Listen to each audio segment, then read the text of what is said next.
রীতের সামনে বিদ্যাকে অপমান করে ফাগুন, দেখে রেগে যায় রীত। হ্যাঁ বন্ধুরা, এমনটাই দেখা যাবে। বিস্তারিত জানতে ভিডিওটিতে লাইক দিয়ে চ্যানেলটি সাবস্ক্রাইব করে শুরু থেকে শেষ পর্যন্ত দেখতে থাকুন। গল্পের শুরুতেই দেখা যাবে রীত বিদ্যাকে বলতে থাকে, আচ্ছা বিদ্যা, আমি আমি আপনাকে তুমি করে বলতে পারি না। তখন বিদ্যা বলতে থাকে, কেন তুমি করে বলবেন কেন? তখন দেখা যায় রীত বলতে থাকে, আসলে তুমি শব্দটার মধ্যে আপন অনেক কিছু খুঁজে পাওয়া যায়, কিন্তু আপনি শব্দটার মধ্যে সেরকম একটা আপন আপন ভাব আসে না। তখন দেখা যায় এ কথাটা শুনে বিদ্যা বলতে থাকে, আপনার সঙ্গে তো আমার সেরকম কোনো সম্পর্ক নেই যে আপনার সঙ্গে আমার তুমি তুমি সম্পর্কটা তৈরি করতে হবে। ঠিক তখনই কাশ্যপ ব্যানার্জি ফোন করলে তখন বিদ্যা বলতে থাকে, হ্যাঁ বলুন, কেন ফোন করেছেন আপনি? তখন কাশ্যপ ব্যানার্জি বলতে থাকে, আচ্ছা বিদ্যা, তোমাকে যে যেই কথাগুলো বলা হয়েছিল তুমি সেগুলো করতে পারবে তো, নাকি শেষ মুহূর্তেও পারবে না? তখন দেখা যায় বিদ্যা বলতে থাকে, আমি কথা দিয়ে কথা রাখতে জানি, আমি কথা ভাঙতে পারি না। এরপরে ফোনটা কেটে দিয়ে শপিং শেষ করে বিদ্যা বাড়ি ফিরলে যখনই দরজায় পা দেবে ঠিক তখনই বিদ্যার মনে পড়ে যায় কাশ্যপ ব্যানার্জির কথা। কাশ্যপ ব্যানার্জি বিদ্যাকে বলেছিল যে আজ থেকে তার মেয়ে মৃত। ঠিক তখনই ফাগুন এসে বলতে থাকে, এসেছিস তুই? তখন দেখা যায় বিদ্যা বলতে থাকে, হ্যাঁ ফাগুন, আমি এসেছি, তোর তোর বিয়ের সকল শপিং করে নিয়ে এসেছি। দেখ, তোর জন্য বেনারসি কিনেছি, গায়ে জড়িয়ে দেখ তোকে কেমন লাগে। তখন দেখা যায় ফাগুন বেনারসিটা গায়ে জড়িয়ে দেখতে থাকে। এরপরেই ফাগুন বলতে থাকে, বেনারসিটা তো সুন্দর হয়েছে, কিন্তু বল তুই কথা দে আমাকে, শেষ অবধি বিয়েটা হবে তো, নাকি রীতা আবার নতুন করে তোকে সিঁদুর পরাবে, নতুন করে তোর তোর স্মৃতিতেই সিঁদুর দেবে? আমি কিন্তু বুঝতে পারছি না, তুই তুই সবকিছু সত্যি বলছিস তো? তখন দেখা যায় তখন বিদ্যা বলতে থাকে, হ্যাঁ ফাগুন, তুই এমন বলছিস কেন? আমি তো সত্যি বলছি, আমি তোর সঙ্গে রীত চ্যাটার্জিরই বিয়ে দেব। আমি যদি বিয়েটা না দিতাম তবে কি তোকে আমি কথা দিতাম বল? তখন দেখা যায় ফাগুনের কাকি এসে বলতে থাকে, বিদ্যা, তুমি কিছুতেই এ কাজটা করতে পারো না, তুমি বুঝতে পারছো না ওরা তোমার থেকে সব কিছু ছিনিয়ে নিচ্ছে, তোমার একুল ওকুল সব দিক থেকেই তোমাকে তোমাকে একদম শেষ করে দিচ্ছে। তুমি প্লিজ বোঝার চেষ্টা করো, ওরা নিজেদের সাথে তোমাকে তোমাকে এভাবে মরুভূমির চরে ডুবিয়ে দিচ্ছে। তুমি কেন বুঝতে পারছো না? নিজের নিজের ভালোটা নিজে বুঝতে শেখো প্লিজ বিদ্যা, তুমি বোঝার চেষ্টা করো। তখন দেখা যায় ফাগুনের কাকিকে বলতে থাকে, তুমি এত কথা বলছো কেন? তোমাকে এখানে কথা বলতে কে বলেছে? তুমি এখানে কেন কথা বলছো? তোমাকে তো এখানে কথা বলার জন্য কেউ পারমিশন দেয়নি।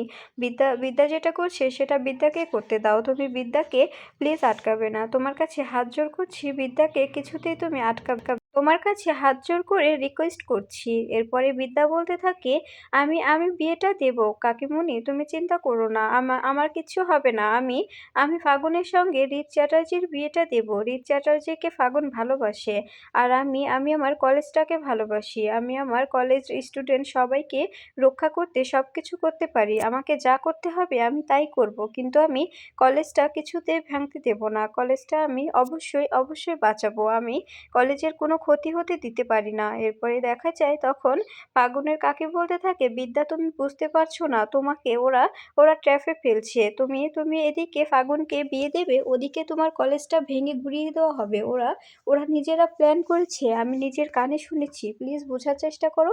এভাবে তুমি সব দিক হারিও না, তুমি এদিকে রীতকে হারাবে, এদিকে তোমার কলেজটাও হারিয়ে যাবে। এরপরে রীত বিদ্যাকে ফোন করলে তখন বিদ্যা বলতে থাকে, মিস্টার রীত চ্যাটার্জি, কেন ফোন করেছেন আপনি? আপনার সঙ্গে তো একটু আগে শপিং করে এলাম, তবে এখন কেন ফোন করেছেন? তখন রীত বলতে থাকে, কেন, ভালোবাসি বলে তাই তো ফোন করেছি, তোমার সঙ্গে কথা বলতে ইচ্ছা করছিল তাই ফোন করলাম। তখন বিদ্যা বলতে থাকে, মুখ সামলে কথা বলবেন, একটু পরে আর মাত্র 2 দিন পরে আপনার সঙ্গে আমার বোনের বিয়ে, তাই মুখ সামলে কথা বলবেন। তখন রীত বলতে থাকে, কেন মুখ সামলে কথা বলবো কেন? আমি যেটা বলছি সত্যি বলছি, আমি জানি যে বিয়েটা শেষ অবধি তুমি দিতে পারবে না, আমাকে মণ্ডপ অব্দি নিয়ে গেলেও সিঁদুরদান অব্দি নিয়ে যেতে পারবে না। ঠিক তখনই ফাগুনের কাকি বিদ্যার থেকে ফোন নিয়ে বলতে থাকে, আমি আমি বিদ্যার কাকিমুনি বলছি। তখন দেখা যায় রীত বলতে থাকে, হ্যাঁ বলুন। তখন তখন বিদ্যার কাকি বলতে থাকে, আচ্ছা বাবা, সত্যি করে বলো তো, তুমি কি সত্যি ফাগুনকে বিয়ে করছো? তখন দেখা যায় রীত বলতে থাকে, আপনাদের আপনাদের বাড়ির মেয়ে আমার সঙ্গে অনেক আমাকে প্রমিস করিয়েছে, আমাকে ওর গা ছুঁয়ে কথা দিয়েছে যে আমি যেন ফাগুনকে বিয়ে করি, এজন্য আমি বাধ্য হয়েছি। আমি বিশ্বাস করুন, আমি ফাগুনকে ভালোবাসি। ভালোবাসি না, আমি বিদ্যাকে ভালোবাসি। তখন দেখা যায় ফাগুনের কাকি বলতে থাকে, বিদ্যা তোমাকে ভালোবাসে? তখন দেখা যায় হৃদ বলতে থাকে, আমি সেটা জানি না। অবশ্যই ভালোবাসে। আমার যা ধারণা বিদ্যাও আমাকে ভালোবাসে। শুধুমাত্র ওর বাবার চাপে ও এই কাজটা করতে বাধ্য হচ্ছে। এরপরেই ফোনটা কেটে দিলে তখন ফাগুনের মা বলতে থাকে, কি বলল রে? তখন দেখা যায় ফাগুনের কাকি বলতে থাকে, ও বলল যে ও বিশ্বাস করে না যে শেষ অবধি বিয়েটা হবে। কিছুতেই বিয়েটা হবে না। কারণ বিদ্যাও হয়তোবা হৃদ চ্যাটার্জিকে ভালোবাসে। এটা শুনে রেগে যায় ফাগুন। ফাগুন বিদ্যার সঙ্গে অনেক মিসবিহেভ করতে শুরু করে আর বলতে থাকে, এসব কি বলছে উনি? তুই সত্যিই ওকে ভালোবাসিস? তখন দেখা যায় বিদ্যা বলতে থাকে, প্লিজ বোন বিশ্বাস কর, আমি ভালোবাসি না। আমি হৃদ চ্যাটার্জিকে ভালোবাসি না। তুই আমাকে বিশ্বাস কর, প্লিজ তুই আমাকে বিশ্বাস কর। তখন দেখা যায় বিদ্যার মা বলতে থাকে, তোকে কি করে বিশ্বাস করবে? তুই তো আমাদের ঘরশত্রু বিভীষণ। তুই নিজে আমাদের সামনে বলিস তুই বোনকে ভালোবাসিস।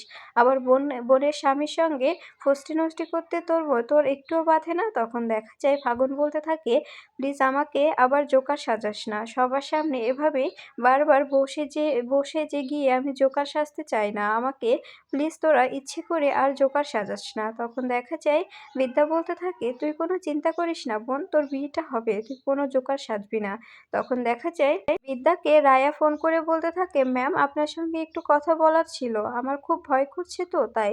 তখন বিদ্যা বলতে থাকে, কি কথা রায়া বলো? তখন রায়া বলতে থাকে, আপনি নাকি আপনার হাজবেন্ডের সঙ্গে ফাগুনের বিয়ে দিচ্ছেন। তখন দেখা যায় হঠাৎ মাস্টারমশাই এসে রায়ার হাত থেকে ফোনটা কেড়ে নিলে ফোনটা কেটে দেয়। এরপরে দেখা যায় মাস্টারমশাই রায়াকে বলতে থাকে, তুমি কারো পারিবারিক বিষয়ে কথা বলবে না। তুমি কারো পারিবারিক বিষয়ে কথা বলবে না বলে দিলাম আমি। তখন রায়া বলতে থাকে, না না দাদু, ওরা ওরা ম্যামকে ফাঁসানোর চেষ্টা করছে। ম্যামকে একদম ফাঁসিয়ে দেবে। তখন দেখা যায় মাস্টারমশাই বলতে থাকে, তুমি চিন্তা করো না। প্রফেসর বিবি হচ্ছে অগ্নিকন্যা। উনি সারা দেশে আগুন জ্বালিয়ে দেবে। যদি কলেজটার কিছু হয় তবে সারা দেশে উনি আগুন জ্বালিয়ে দেবে। ওনার প্রতি আমার বিশ্বাস আছে। তুমি নিশ্চিন্তে থাকো, ওনাকে কেউ কোনোভাবে ট্র্যাপে ফেলতে পারবে না। তখন দেখা যায় রায়া বলতে থাকে, দাদু ওরা বলছে যে এদিকে ফাগুনের বিয়ে হবে, অন্যদিকে আমাদের পিসিসিআর কলেজটা বুলডোজার দিয়ে ভেঙে দেওয়া হবে। কিন্তু ম্যামকে বলা হয়েছে যে যদি হৃদ স্যারের সঙ্গে ফাগুনের বিয়ে দেওয়া হয় তবে আর আমাদের পিসিসিআই কলেজটা ভাঙা হবে না। কিন্তু ওরা মিথ্যে বলেছে। ম্যামকে যাতে ফাঁসাতে পারে এই জন্য মিথ্যে বলেছে। তাই আমি ম্যামকে ব্যাপারটা জানাচ্ছিলাম। তখন মাস্টারমশাই বলতে থাকে, তোমাকে এসব নিয়ে ভাবতে হবে না রায়া, তুমি এসবের মধ্যে যাবে না। এদিকে দেখা যায় কাকিমুনি বিদ্যাকে বলতে থাকে, আচ্ছা বিদ্যা, যে ছেলেটা সবার সামনে সবার বিরুদ্ধে গিয়ে নিজের সর্বস্ব দিয়ে তোমাকে সিঁদুর পরিয়ে দিল তাকে অস্বীকার করছো তুমি?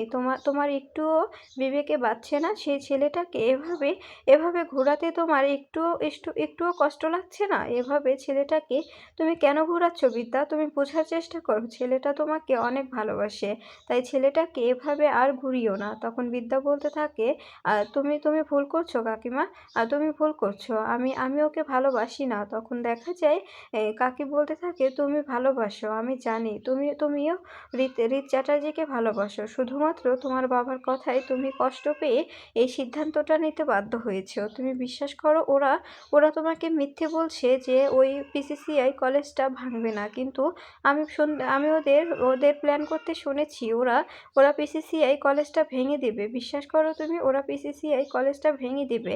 শুধুমাত্র তোমাকে দিয়ে ফাগুনের বিয়েটা সম্পূর্ণ করানোর জন্য তোমার কাছে ওরা মিথ্যে বলেছে। তুমি এদিকে বিয়েয় ব্যস্ত থাকবে, ওদিকে ওরা বুলডোজার দিয়ে ভেঙে দিবে। আমি দাদাকে বলতে শুনেছি, রাজদীপ চ্যাটার্জিকে বলছে যে বুলডোজার নিয়ে এসে ওই হোস্টেলটা যেন ভেঙে গুঁড়িয়ে দেওয়া হয়। তখন আর বিদ্যা কিচ্ছু করতে পারবে না। আর বিদ্যা চাইলেও করতে পারবে না। আর যদি বেশি বাড়াবাড়ি করে তবে বিদ্যাকে দেখে নেবে। এরপরে এই কথাটা শুনে অবাক হয়ে যায় বিদ্যা। বিদ্যা বলতে থাকে, আমি আমি জানি যে আমাকে আমাকে কেউ চায় না। আমাকে সবাই সবসময় নিজের হাতের পুতুল হিসাবেই রেখে দেয়। আর আমি কেন ভালোবাসি না জানো কাকিমুনি? আমি যাকেই ভালোবাসি সেই আমার জীবন থেকে হারিয়ে যায়। আমি তো আমার মাকে ভালোবেসেছিলাম, আমার মা আমার জীবন থেকে হারিয়ে গেছে। ঠিক তখনই ফাগুন এসে বিদ্যাকে বলতে থাকে, "আচ্ছা তুই সত্যি তো আমাকে রীতের সঙ্গে বিয়ে দিচ্ছিস, তাই তো?" তখন বিদ্যা বলতে থাকে, "কেন হঠাৎ এরকম কথা বলছিস?" তখন ফাগুন বলতে থাকে, "আমাকে যেন বিয়ের পিঁড়ি থেকে ঘুরে না আসতে হয়।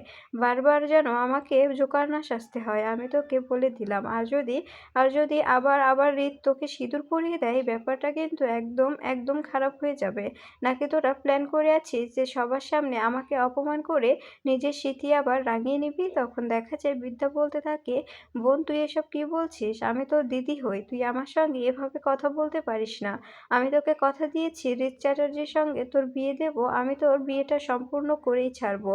তুই আমাকে খুব ভালো করে চিনিস, আমি যে কথা দিই সে কথাটা আমি রাখি, কথাটা আমি ভণ্ডুল করি না।" তখন দেখা যায় তখন ফাগুন বলতে থাকে, "কথাটা যেন মাথায় থাকে, বিয়েতে যেন কোনো গন্ডগোল না হয়, আমার আর রীতের বিয়েটা যেন সম্পূর্ণ হয়, আমার আর রীতের বিয়েতে যেন কোনো ঝামেলা না হয়। আর সে ঝামেলাটা যদি তুই করিস তবে তো অবশ্যই হবে, আর যদি তুই না করিস তবে কোনো ঝামেলাই হবে না। ঝামেলাটা তো তুই, তাই তোকে আগে থেকেই সাবধান করে গেলাম।" তখন বিদ্যা বলতে থাকে, "আমাকে সাবধান করতে হবে না, তুই শুধু তোর বাবাকে বলিস তার কথাটা যেন সে রাখে।"